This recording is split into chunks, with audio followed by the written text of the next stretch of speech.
Treasure Hunting Weekend, mga katiyats. Meron kaming puntahan ngayon.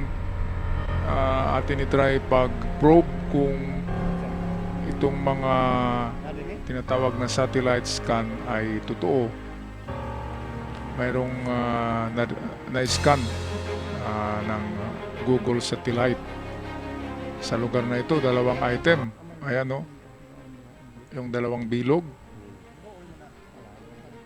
Kaya ito yung aming puntahan ngayon at itry pag-detect kung meron ngang detection na dalawa dyan sa site na ito. Ito isang private property to. Nag-drilling kasi sila dito. Merong drilling at hindi yata natamaan. Ito ang maganda kapag drilling, meron kayong mahaba yun na tubo na pinagdugtong-dugtong yung drilling. Umaabot yun ng 40 meters. Yung mga ganun. Maganda sa drilling kapag matamaan, di ba? Matamaan yung item ay makikita sa dulo ng drill bit yung mga pinong-pino na mga dust ng ginto kapag merong, pero napakagastos ng drilling machine eh. Halos milyon din yan. Kaya para makatipid ay manual na lang paghukay, di ba? Pero nga lang magastos pa rin ng manual at matagal. So ito yung sa Google oh. So ito yung lugar kasi ano na nga yung sa Google Earth. Kasama ko ang penduluman at the pendulum at ang invisible.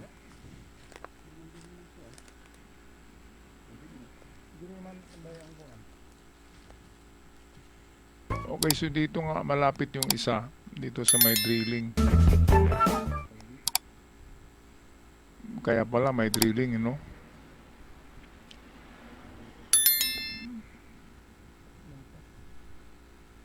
Hindi natamaan eh. Kasi ang drilling naman ay maliit lang naman na diametro yung tubo, di ba? Yung drill bit. Kaya hindi gaanong matamaan kung medyo hindi sintro.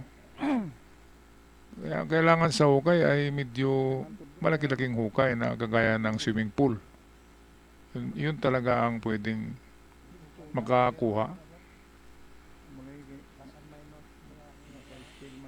So, andito yung isa. Ito yung isang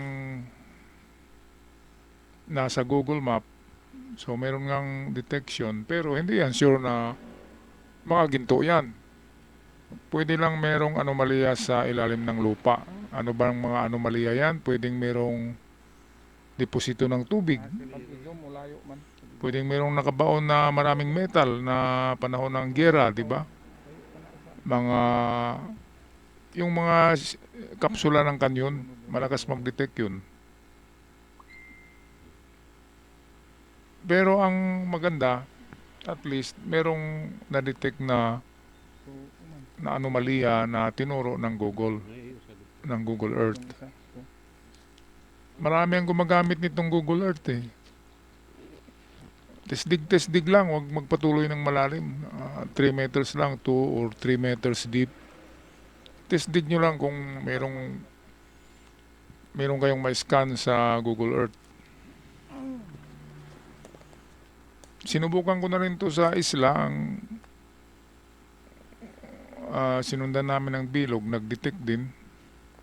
Kaya ako ngayon nagtaka, bakit mag-detect din sa mga itunuro ng Google Earth?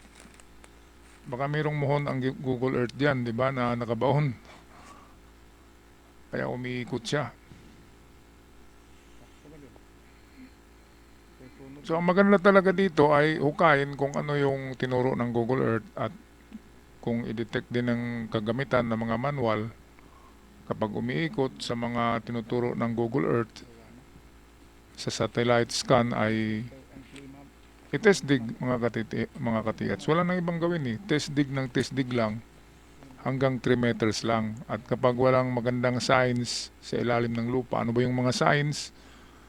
Kagaya ng mga basag na plato, basag na buti sa 1 meter to 2 meters, mga sign na yan. And then, karamihan ay may uling talaga eh. Kapag medyo marami-rami ang deposito, binubuhusan niya ng makapal na uling para maghihina yung detection ng metal detector. Pangatlo ay minsan nagputol-putol sila ng mga kahoy at iniwan as marker. Pinutol-putol na kahoy, hindi yung buong kahoy na may ugat pa. Yung putol-putol lang talaga. Another signs ay mga bato na hinugis. Bato na bilog na may butas. Bato na square na malapad na may butas. Ayan. Kung may puso kayong makitang bato na hugis puso, dapat meron siyang butas. Kasi kung walang butas, mga puso lang yan na kurti ng kalikasan or natural shapes na heart. Marami yan sa ilalim ng lupa. Yun kasi ginawa ng Hapon eh, kapag lapa-lapa or foot marker ang naroon sa ilalim ng lupa, nilagyan nila yan ng mga dot na malalim. Minsan parang donut na treasure under ang kahulugan, yung bato na may see-through na butas. Okay, kaya umpisahan ko nang i-detect ito, hindi nga lang naputol nga lang dito ang video dahil low-bat. Pero dinetect ko ito at nag-register na mga metal. Hindi siya precious metal, siya ay nabilong sa iron category. Kaya pwedeng mga bakal to na nakabaon o baka sakaling mga ammunition box na merong laman, diba, na mga alahas, pwedeng ganun din. Kaya ang maganda kapag may detection, hukayin talaga ng mababaw lang, test dig, 2 to 3 meters. Yan palagi ang isa-isip at wag na magpatuloy ng malalim. Kung wala kayong nakikita gaya ng sinabi ko kanina ng mga plato, bote, mga bato na may kurte, uling, putol-putol ng mga truso, kahoy, kapag meron, saka magpatuloy sa medyo malalim. Alright, so kayo magpaalam ng mga katiyets. Hanggang sa muli, paalam at maraming salamat. At sa mga bago pa lamang, huwag kalimutan mag-subscribe. Malaking tulong na yan. Hanggang sa muli.